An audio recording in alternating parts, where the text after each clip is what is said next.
My name is Hamza Azhar Salam and you're watching the Pakistan Daily. Today we're with Mr. Qasim Asad Salam, who's the founder of RemoteBase, a Pakistani tech startup which has recently raised $1.4 million from Silicon Valley investors. So Qasim, thank you very much for joining us today. Thank you, Hamza, for having me, and it's a pleasure to be here. And I'd like to add you're doing a brilliant job with the Pakistan Daily. Thank you, Qasim. It's a privilege for us to know that you're watching TPD. So Qasim, tell me, how does it feel to be a self-made multi-millionaire? I think being a multi-millionaire is just a piece of paper. So I think there's a long way to go, and money is never the motivation. If money was the motivation, I probably would not have been here. So I don't look at it like that at all. And in terms of monetary incentives, I don't think much has changed. But it must give you confidence, raising such a large amount. You raised one of the largest seed rounds for any Pakistani company. So does it make you feel more confident in your day-to-day operational work? Yeah, I think it does give you a lot of confidence. It shows you that you're on the right path because you get some sort of validation. So if you're not able to raise money, you're always questioning yourself, or if you're not able to get customers, you're always questioning yourself, or if you're not able to hire good employees, you're always questioning yourself. So at every stage, things keep giving confidence, and fundraising is one of them. Mm-hmm. So how has your life changed ever since RemoteBase went global? So it's a really funny incident. As soon as my co-founder Tala and I we raised funding, the news went out. So I went to Tala and I said, "How does it feel?" I asked him the same question, and he said, "I was doing the same work I was doing before. I'm doing the same work right now." But I think what has changed the most is that having a good brand name and having a good PR has resulted in us being able to hire top talent. So I think that is the biggest change that we've experienced. Maybe and being able to find, train, and hire that top talent is so attracting that top talent, I think, has been really helpful. The PR has been really helpful to do that. Mm-hmm. Very interesting. So tell us a bit about RemoteBase. What does your company do? So RemoteBase finds, hires and trains software engineers in Pakistan and then places them inside US based companies. So these engineers are deeply integrated inside US based companies. They work with them on a day-to-day basis, and the idea is to give these Pakistani engineers global exposure. Mm-hmm. So Talha and I, my co-founder and I, we've traveled a lot. I've lived in Silicon Valley, I've worked in Pakistan, and I've gotten so much exposure over the years, and that is something that I wanted to do for all other engineers, and that is something that Talha was super passionate about as well, because engineers no longer need. So if you're a good engineer in Pakistan and you want to work for the next Facebook, the next Google, you can't just do that if you're good at what you do. You need a visa, you need to physically go to those locations, you need to give interviews, and even if you do that, you'll still fail because you need to be a US citizen to be able to get hired into these companies. However, we're completely changing that. Now all you need is a laptop, which is provided by the company, and talent, and that's pretty much all you need. So I've always been passionate about enabling these Pakistani engineers, and that's what we're doing. So you've capitalized on the pandemic, on the culture of remote working, and you've minted a lot of money in the process. I don't think startups work in a way where you're minting a lot of money. So in fact, pre-fundraising and post-fundraising, everything has to be done through a system. So I think everybody, the entire company, is going to make a lot of money if it keeps growing, and if they're not going to make any money if it fails. But yes, remote work is no longer the future, it is today, and I think that's how the world is going to work moving forward, because it makes no sense whatsoever to spend 2 hours commuting, relocating to where you have to work when all the work you're doing is online. So why not just work from anywhere in the world? And RemoteBase allows its employees and its team members to work from anywhere in the world. Interesting. And RemoteBase is a relatively new company. It's not even been a year, I assume. Yeah, so RemoteBase is actually turned a year in April. So April was our first month, and now we're back in April, so 12 months old. Okay, very nice. So would you like to tell our viewers what was the idea behind RemoteBase? Yeah. So between Tala and I, we've founded and failed a couple of startups. So I was in the US. I had moved to the US recently. This is like a year and a half pre-COVID. We were running a software house in Pakistan. I was getting projects from the US and sending them out to Pakistan. At the same time, we were working on a startup in the US that was not doing really well. So we kept on trying different ideas, different ways to make it work, but it was not working. Like clearly, it wasn't working. So we came back to. So I came back to Pakistan as soon as COVID hit because there was no more point in being in the US because all the meetings were already remote. And then Tala and I, we sat down and we said, okay, what are we experts at? What are we passionate about? And what is our vision?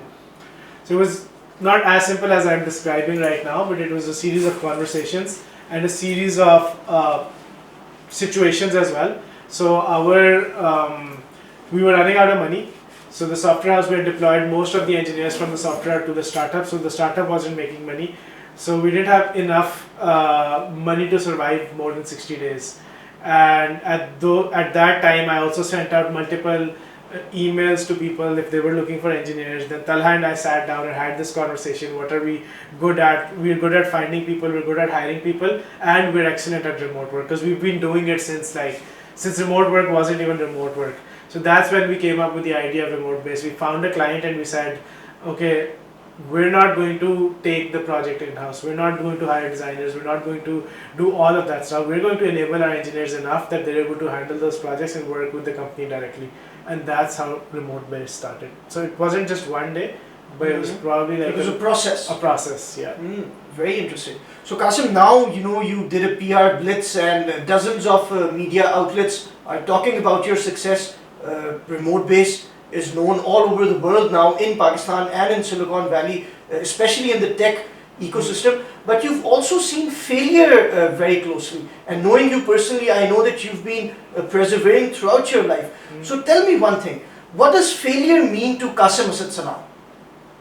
I think failure is just something that doesn't work.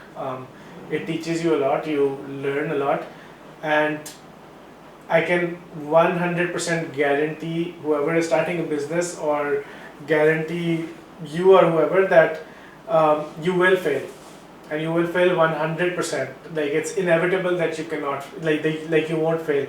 You might succeed it's hard to succeed on the first try, so you'll fail, but it's not about failure, it's about getting back up.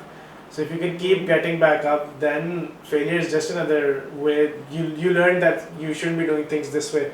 You should probably change course and pivot and do something else. But what about a lot of people who, when they encounter failure once, they get back up, and then twice, they're a bit demotivated, but they still get back up. But after multiple failures, they become very demotivated. They lose faith in their idea, and they completely discard whatever business or whatever idea they had, and they do a job they're not meant to do. So what would you like to say to people like that? I think entrepreneurship isn't for everybody. It's a very, very painful process, and there's nothing wrong with people not doing entrepreneurship and going for jobs. If you're content, if you are happy at your job, then you should do it. But like Steve Jobs said, like, the people that are crazy enough to think that they can change the world are the ones that do. So you need to be a bit crazy to keep getting back up over and over again, and keep failing, keep falling down, and keep getting back up. And I think that's really, really important for an entrepreneur. And it is a very, very painful process. It's not easy at all. It is extremely painful, but it's a roller coaster ride. So if you want an exciting life where you don't know what's going to happen tomorrow, and you're comfortable outside your comfort zone, then I think then entrepreneurship is for you. And do you think mentors or role models help entrepreneurs in their journey? Definitely. So if there's anybody that has done entrepreneurship and been through the process and is mentoring you, then I think that's really, really supportive, because they've probably solved most of the not most but some of the problems that you face on a day-to-day basis including demotivation and including stress and how to manage stress. So that is, I think, extremely important. And I've not been lucky in terms of having great mentors in the beginning, but now I would say I'm extremely lucky to have, people like mentor me on a day-to-day basis. But how do young people reach out to mentors, and how easy or difficult is it to get the help of mentors? Like you mentioned earlier, it was difficult for you. So how would you like to advise people? How can they make it easy to get mentorship? That's a good question. So I think for people, I would say reach out to whoever you think your mentor should be. Reach out to people. Tap into your network. Use LinkedIn. Find what mutual friends you have.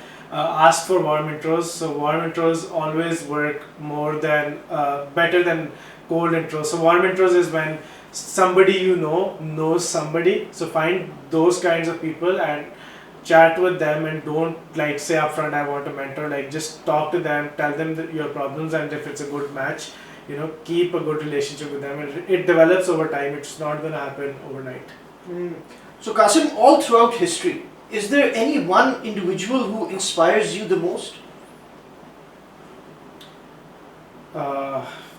This is a very cliched answer, but I think what Elon Musk has achieved is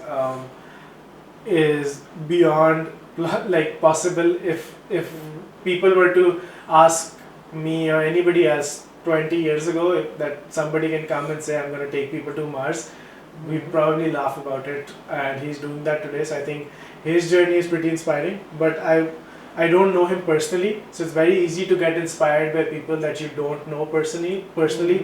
So in that aspect, I would say just read lots of books and study a lot of people. So I read a lot of books. So Elon Musk, Steve Jobs, Reid Hoffman from LinkedIn has written plenty of amazing books. So yeah, 0 to 1, I think, by Peter Thiel. Peter Thiel is super inspiring. So I take inspiration from books a lot and work with things that I understand and discard things that I don't understand. And what about work-life balance? Ever since you raised a lot of capital, has that shifted? Are you more inclined to work every day when you wake up in the morning, or are you balancing other facets of your life? I think being a tech entrepreneur, there's no such thing as work-life balance. There's only work, and it's a lifestyle. So you have to compromise on friends. Maybe some people might be successful by not compromising, but friends, family, you have to work late hours. I usually work till 6, 7 a.m. in the morning, 8 a.m. in the morning, because I have to work on the US time zones. Then I wake up, take a few meetings, then go back to sleep, then wake up again. So you need, as a tech entrepreneur, your entire life revolves around your work. And people would disagree and say this is not how it should be, but sadly that's how it is for me, at least. But not for your employees. They have very dedicated roles, and they know they're going to work a certain amount of hours. Yeah, so we offer very, very flexible work hours for our employees, so they can work they can work whenever they're comfortable. So super flexible hours. Some people are super passionate and do work all nights, and some people just work 6 to 7 hours, 8 hours a day. But as a tech entrepreneur, I think it's very hard to get to places if you're not putting in 12 hours a day in the beginning, at least. And RemoteBase is one of the first Pakistani companies to be fully remote, so your employees don't need to come to the office, or how does that work? Yeah, so we're 100% remote first. We do have one office in Lahore, but anybody can come to it, not come to it. Even I don't know who's working out of the office and who's not working out of the office. So there's no checks and balances. So the office itself is just if people are bored at home or want to work with teammates, they can come. But there's no compulsion whatsoever. So we are 100% remote. Office is just a place where they can come work at if they don't want to work from home. It's just an option. But do you see other Pakistani companies and Pakistani tech companies enabling their workplaces to be fully remote? Not that I am aware of. So there have been plenty of companies doing it, but that was only for COVID. So as soon as restrictions became less, as soon as there were less restrictions, they started opening their offices, and then whenever there are more restrictions, they make it remote. So I'm not aware of a big company that's doing it. Maybe small companies, but yeah. So you're the pioneer in this regard. I guess so. Like there might be companies that I'm not aware of. Very nice. And do you think the efficiency of employees increases or decreases with remote work? Like, how's your experience been with your employees? This was like mind-boggling for me. So like as soon as COVID hit, we had to shut down the office. We were not a remote-first company, and this is when the idea of RemoteBase was coming about. We were not even RemoteBase. We were a software house called Creative Morph. So we shut down the office. It allowed people to work from home, and we were expecting that we'll have to keep a close watch and make sure that people were working and not slacking off. And what we saw was absolutely the opposite. Like people were putting in more effort, they were working more because they could organize their lives accordingly. So like I say, as a tech entrepreneur, you need to organize your life around work. But our employees did the exact opposite. Like they were organizing their work around their lives. So people would take 4 or 5 hours break midday, spend time with their family, and then work late at nights, and that was completely okay as well. So they did not work less; they actually worked more because now they did not have to go home and meet their parents. They could meet them in the evening. They could meet them whenever they wanted, and they could work at night, which was not, especially for women in Pakistan.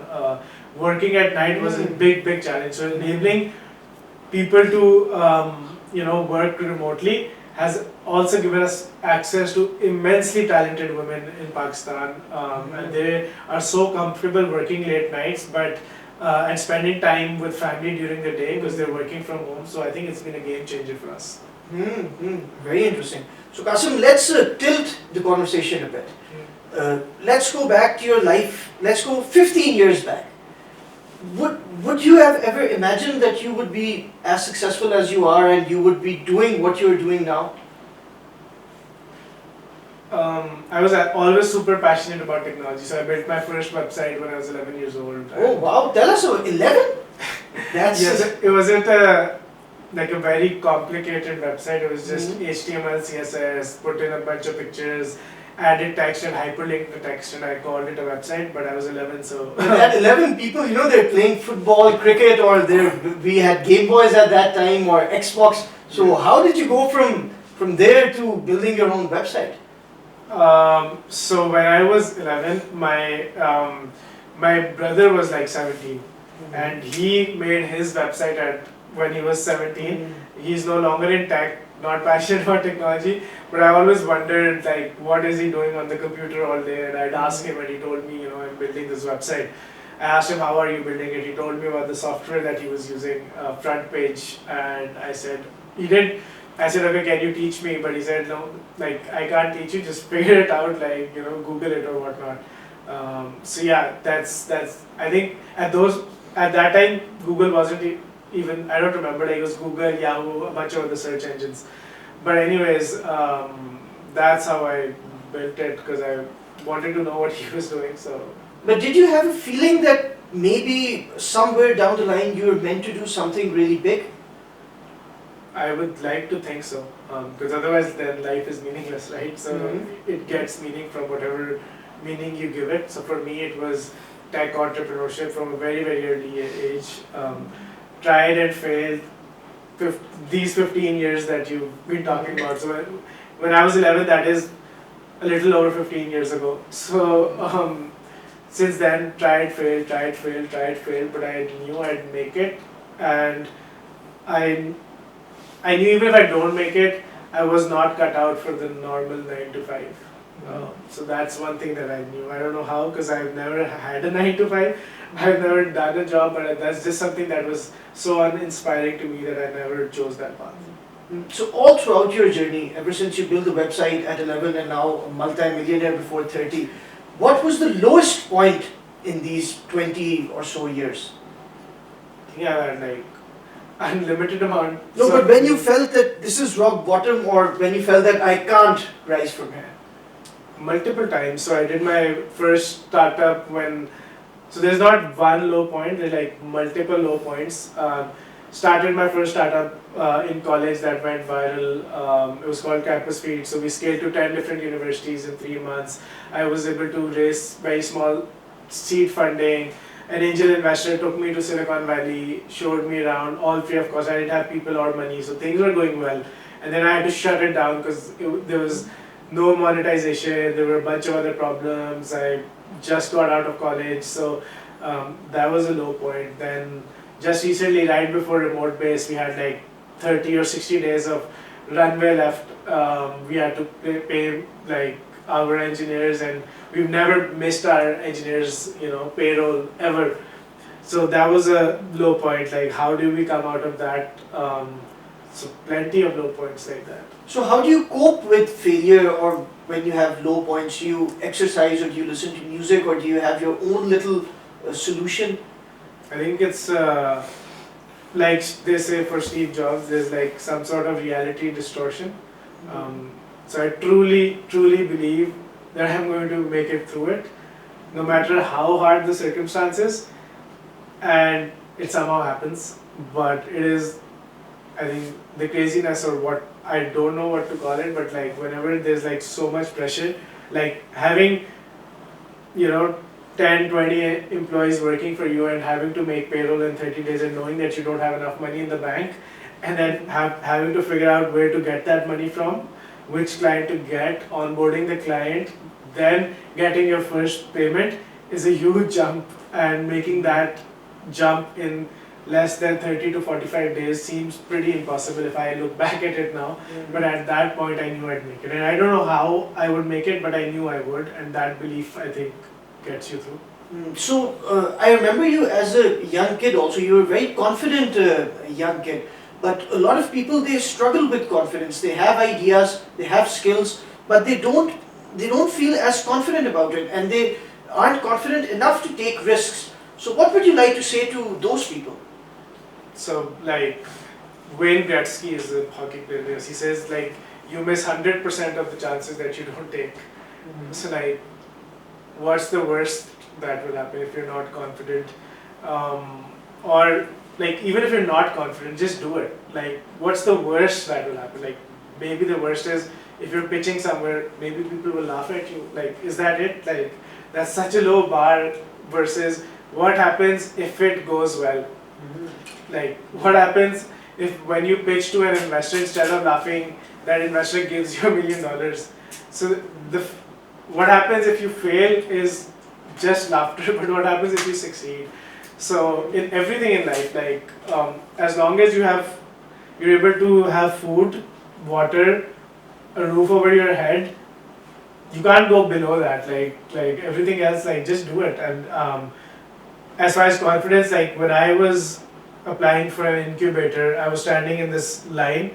For the first time, I was applying at Plan 9, which is an incubator in Pakistan for my first startup, and my hands were trembling. So I was in a line and I had to pitch in front of investors, and my hands were trembling, but I knew I had to do it. So there was no thought in my mind that I'd back out. I wasn't confident.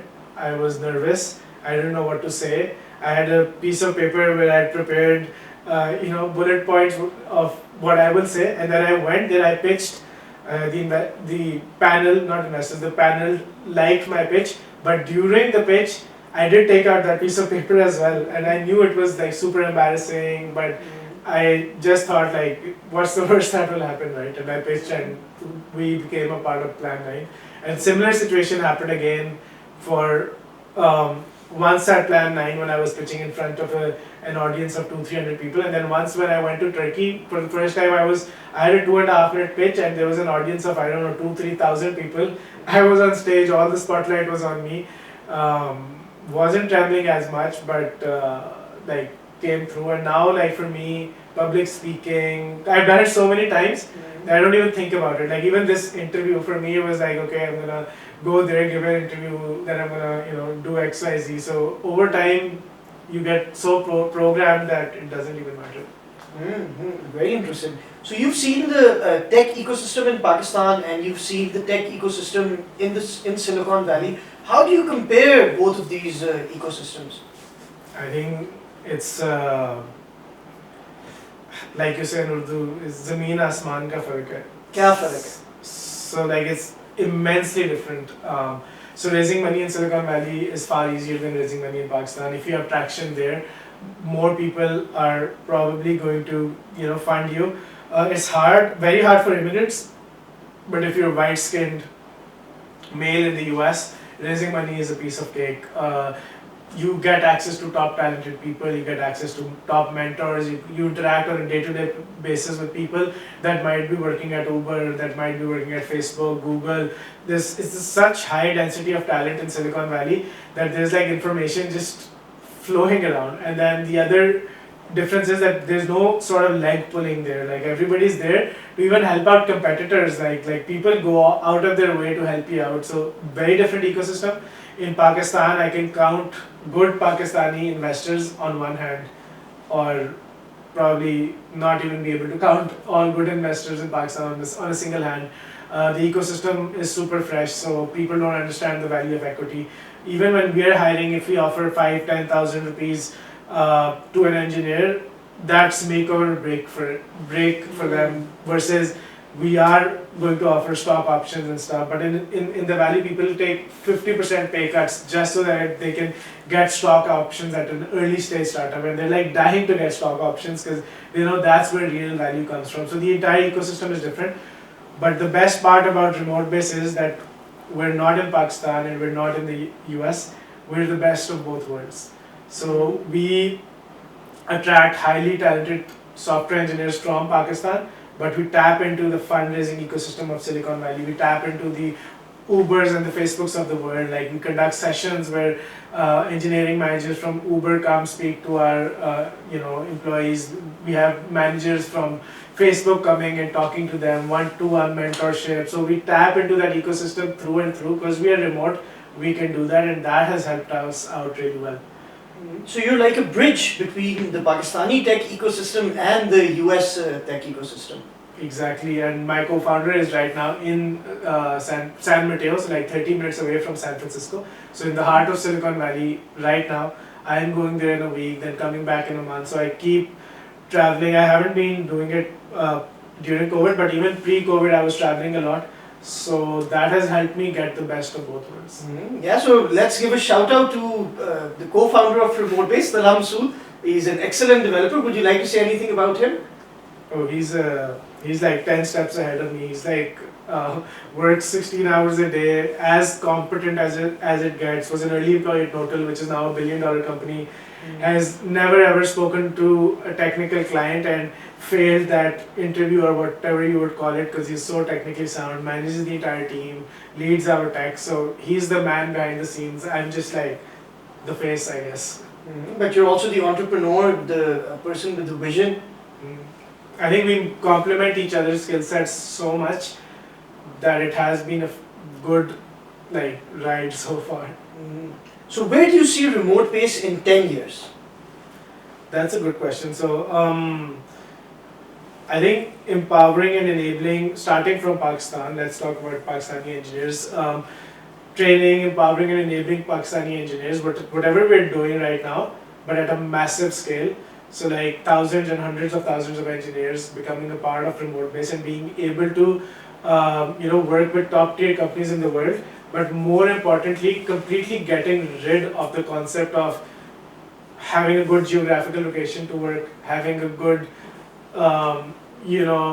being able to pass your visa interview process. Those things are going to become the past, and remote work and RemoteBase is going to enable people to be in Berlin, Pakistan, wherever they are, and work with the next Facebook, Google of the world. So I truly believe that the next Google, the next Facebook, the next Uber, Netflix, Apple, they're not going to be built by white-skinned males in Silicon Valley.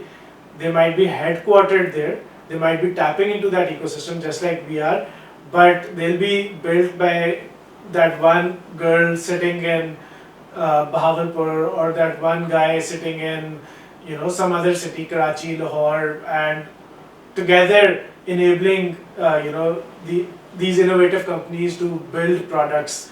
And companies will be entirely, like RemoteBase will be entirely in the cloud. So it will be entirely a company in the cloud. 1 second you're sitting, next second you have a laptop on your lap and you're working, and enabling that, and also increasing salaries of Pakistani software engineers, because remote work enables them to tap into the Valley ecosystem. So making sure that there's more foreign currency coming into the country, more money going into the hands of these software engineers that are highly talented, and they can earn way more because now they're no longer limited by physical geographical boundaries. So that's how I see it. Company-wise, I think it's inevitable. It will be a multi-billion-dollar company working across multiple countries, multiple cities, having people working from all over the world, not just Pakistan, but we'll start from Pakistani engineers and then empowering companies that are changing the world. So it will have a huge dent in the universe because we're not building one company that's going to change the world, we're enabling thousands of companies that will change the world. That's very interesting. So right now, Qasim, you have millions of dollars. But let's say in 10 or 20 years, those millions convert into billions, like you said, like your vision is. So do you think your satisfaction level would be significantly higher, or would it be the same, or would there be much of a difference? So firstly, I think the millions of dollars are just a piece of paper, on a piece of paper. But other than that, honestly, so throughout my life, whenever I've achieved even small things, I always thought that whenever I achieve this, things are going to get easier. They never get easier. They always get harder. The only difference is that money is not one of the problems. So raising money has enabled us to, fund any kind of software engineers, ventures, programs, buy a billboard if we need to. So money is not the problem, but managing, scaling the business, creating structure, getting great talent, finding operators that can run operations, it has become far more difficult than it was previously. So as you scale your company, challenges don't get easier. But would that directly correlate with satisfaction? I'm not 100% sure. But I think being a tech entrepreneur, as soon as you're just about to hit your goalpost, you move it further. And that keeps on happening, and it's a cycle. And I don't know how good or bad it is, but I think even today I tell you I'm gonna, we're gonna build a $1 billion company together as a team. We're going to build a $1 billion company, and as soon as we're about to hit that $1 billion and we're at 900 million, I'm sure there's going to be something else. So does that mean that tech entrepreneurs especially are not satisfied with the monetary gains as such? They're looking for something else. Yeah, I think that I can't say for everybody, but I think it's a pursuit. It's a journey that that is exciting. The end goal, I think, keeps moving further and further, and like that movie Pursuit of Happiness. So maybe you don't get it. You get it in short periods of time, over and over again, but it's the pursuit that you chase after over and over again, which might look like a sad reality, but there are lots of ups and there are lots of downs, and I absolutely love what I do, and I would have it no other way. You might consider that happiness, but maybe tomorrow, I'm facing some business problem, and I'm like, what am I doing with my life? But overall, I would say like that is what excites me, and for me, that is happiness, or that is satisfaction. So the journey is the happiness, and the journey is the satisfaction. As soon as I reach $1 billion, I would be happy or whatnot, but there's going to be a goal that's going to be ahead, and there are going to be challenges that are going to be bigger than challenges that I have right now. So tell me, Qasim, have people started treating you differently ever since you got all the success? Not close friends or people that I know, but generally, I don't know if it's different or not, but like when we fundraised, I got like, without exaggeration, like roughly 2,000 messages from people congratulating me, which is fine. I think that's good. They're promoting tech entrepreneurship in Pakistan. So I don't know if that's different or not, but people do tend to contact me a lot more now.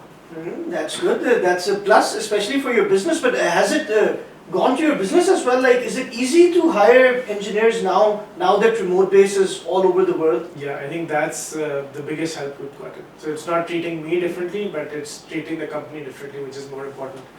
So when we were a startup previously, people didn't even know our names, but now RemoteBase, people know about RemoteBase. We're able to get talent from all over the place and everywhere in Pakistan. So I think that is really good. And also create talent. So like these new fresh graduates coming in, like when I take final interviews right now, it's completely different. Like they tell us about their friends that have applied and not made it. They tell us about their friends that are working at RemoteBase. So I think that's where happiness and satisfaction also comes from.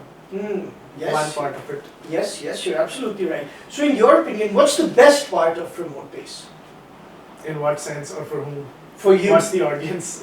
For you, what makes you happiest about the company you've built not so long ago? Growth. Growing, yeah. Growing day over day, month over month. What are your growth numbers, if you don't mind me asking? I don't want to publicize them, but they're double-digit month-over-month growth. So, like Exponential growth. Exponential growth. Usually, companies grow this amount in, I don't know, 2 years, 5 years. We're growing month over month. And do you think this will continue? Yeah, I think so. And if it doesn't, then we'll make it continue. Yes, that's the spirit entrepreneurs should have, and that's the passion they should have. But 30 or 40 years down the line, when you've built a billion-dollar company or multiple billion-dollar companies, and you're a relatively older man, what kind of impact would you like to have in the world? So if you look at 30, 40 years down the line, so ideally, what I'm trying to do right now as the CEO of the company is replace myself. And I've been doing that since I started my software house Create and Morph. So we were 2 people or 4 people, 5 people I think, when we started the software house. So I was the HR person. I was calling people up, I was scheduling the interviews, and then their interviews happened with me. So I was like doing all of that. I was doing the operations. When we had to get furniture, I went to like this place in Lahore main market, and I sat on the bicycle of whoever, on the motorbike of the person I was getting furniture from. He drove me to that place. I was doing furniture, I was doing operations, and my job was to replace myself. To find people that can do HR, to find people that can do operations, to find people that can do lots of things. So as we keep on growing, I'm continuing to replace myself, and one day I will resign when I have enough people that can do what they're doing much better than us. So right now, I think our HR department is run by, an extremely competent girl, Neelam, and she probably runs it far better than I do because she does it on a day-to-day basis, and she's like super skilled.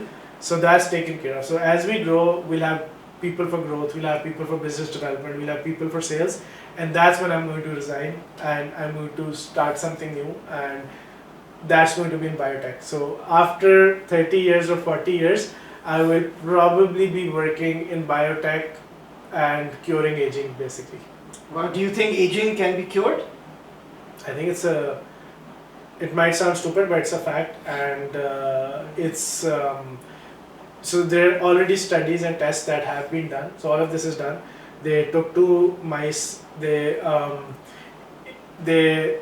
So one was treated, one was not treated, and the treated mice lasted 30% longer. So they've done like a bunch of different stuff. So basically, it's not a genetic problem. Curing aging is easier than curing cancer, but cancer has so much funding. Aging does not even get 1% of the funding that cancer gets, and still it has done so much. So basically, it's not a genetic problem. So your DNA, you can still, so in the West, you can clone your dogs. So when your dog dies, you can clone your dog and get the exact same dog again as a puppy, which means that the genetic DNA of that dog was still intact. That's if the dog got older and the DNA was not intact, then you would not be able to clone the dog. It's not a genome problem, it's an epigenome problem, which is less binary and more analog. So basically it can be cured and healed.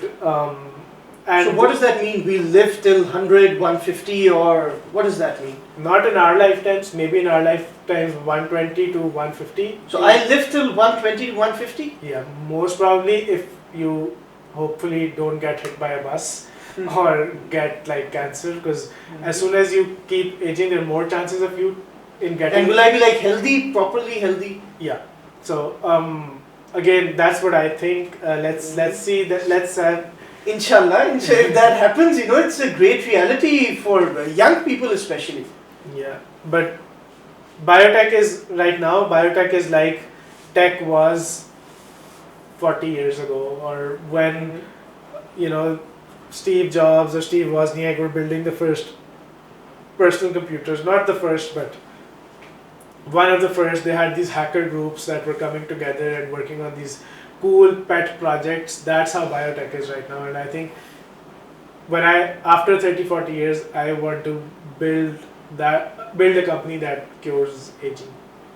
That's very interesting, and we wish you the best of luck in this endeavor. I'm sure everybody wants to live, and this will be something amazing for the world if you're successful, or even if you're not successful, it can motivate other people, or it can guide other people who take what you've done on and build something out of that. So Qasim, imagine yourself 30 years from now, and you're looking at this video, and you're looking at your 29-year-old self or 28-year-old self, and what message are you saying to that 60-year-old guy? I think it should be the other way around. So the 60-year-old probably has more information than the 28, 29-year-old me. So I'm not sure what message I'd give to the 60-year-old. I'd just say I hope you cured aging, I guess. Yes, yeah. If you do that, you're probably going to be one of the most influential people in the world. Yeah, but I think so.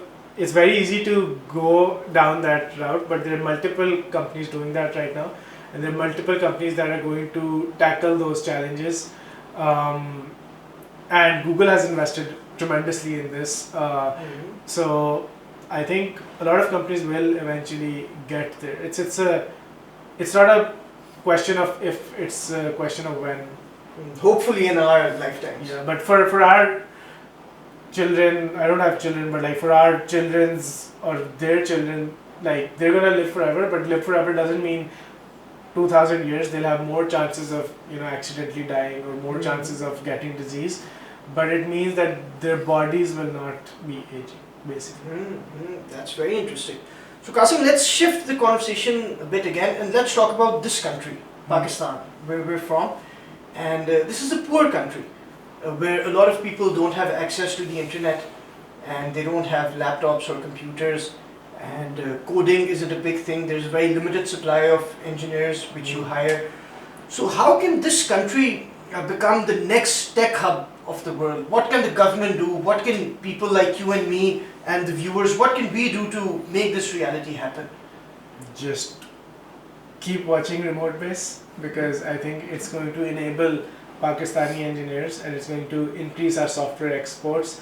It's going to make sure we have enough foreign currency coming in, and not just RemoteBase, even people working remotely for US based companies is going to attract so much revenue and so much foreign exchange for the current country, that Pakistan will inevitably become a tech hub. Because again, like I said, geolocation is no longer the limiting factor now. It's something so disruptive has happened, but people don't realize it. But people that are working inside those domains, like for us, remote work, it has completely changed how companies function, completely changed how companies are operating. And what that enables companies like Google to be built out of Pakistan, because previously the ecosystem did not exist. Because you can blame the government, you can blame whoever you want to blame, but now you don't need the ecosystem, because you can tap into the ecosystem of another country.